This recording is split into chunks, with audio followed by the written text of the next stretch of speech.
Info Santé par le Dr No, fibromyalgie. La fibromyalgie ou syndrome fibromyalgique ou syndrome polyalgique idiopathique diffus est une affection chronique caractérisée par des douleurs diffuses persistantes et une sensibilité à la pression. Le plus souvent, ces douleurs sont associées à d'autres signes évocateurs comme une fatigue intense, des troubles du sommeil. Cette maladie concerne 1 à 2% de la population en Europe, surtout la femme dans 80% des cas, et personnes de 30 à 50 ans. Elle a été souvent attribuée à des troubles anxio-dépressifs, une forme de dépression masquée, une hypocondrie névrotique, parfois une hystérie. La cause de la fibromyalgie reste encore mal connue et aucun examen de laboratoire ou radiologique ne permet d'affirmer son diagnostic. Elle est reconnue par la Sécurité sociale seulement depuis 2017. Les principaux symptômes, des douleurs musculaires diffuses, permanentes, aggravées par le froid, l'humidité, les émotions. Une activité physique souvent mal tolérée, une fatigue matinale et inexpliquée d'évolution chronique et quasi constante, un sommeil perçu comme léger et non réparateur.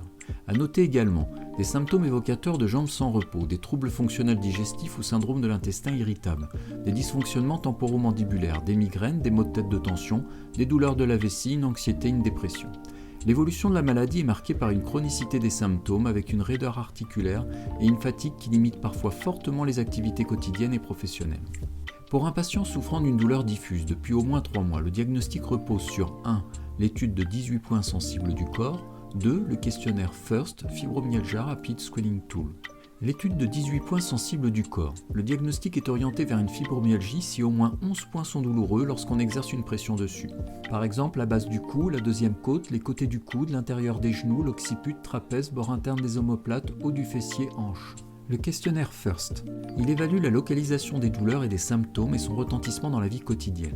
On détecte une fibromyalgie si au moins 5 items sont affirmatifs. Avec pour question « Mes douleurs sont localisées partout dans le corps »,« Mes douleurs s'accompagnent d'une fatigue générale permanente »,« Mes douleurs sont comme des brûlures, des décharges électriques ou des crampes », mes douleurs s'accompagnent d'autres sensations anormales comme des fourmillements, des picotements ou des sensations d'engourdissement dans tout mon corps.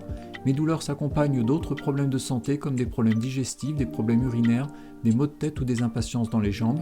Mes douleurs ont un retentissement important dans ma vie, en particulier sur mon sommeil, ma capacité à me concentrer avec une impression de fonctionner au ralenti.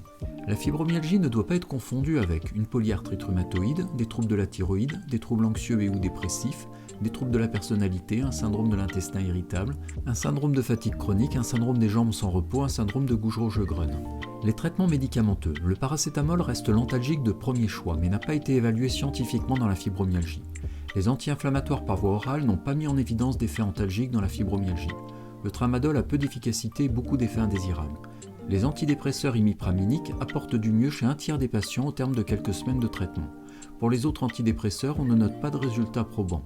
2 antiépileptiques, la gabapentine et la prégabaline, ont fait preuve d'un faible avantage sur le placebo au prix d'effets indésirables notables.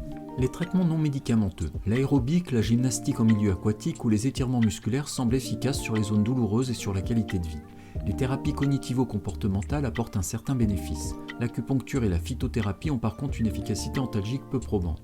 Les thérapies mal évaluées, la balnéothérapie en particulier avec l'eau de la mer morte, les suppléments nutritionnels, le régime végétarien, les coussins magnétiques, la chiropraxie, les massages, la relaxation, le biofeedback, l'application de chaleur.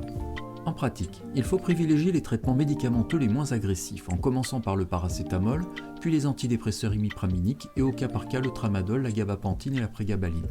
S'astreindre au quotidien à être acteur de son suivi médical, pratiquer progressivement une activité régulière, surtout en plein air, mais sans dépasser ses limites et sa tolérance. Améliorer son sommeil en éliminant les excitants, respectant les horaires réguliers de couchage, en vivant dans un cadre calme, sombre et à bonne température. Pratiquer des méthodes de relaxation afin de diminuer le stress. En cas d'arrêt de travail, envisagez un retour progressif au travail dans des conditions aménagées. Vous avez aimé? Likez et abonnez-vous à Dr No, disponible aussi sur YouTube.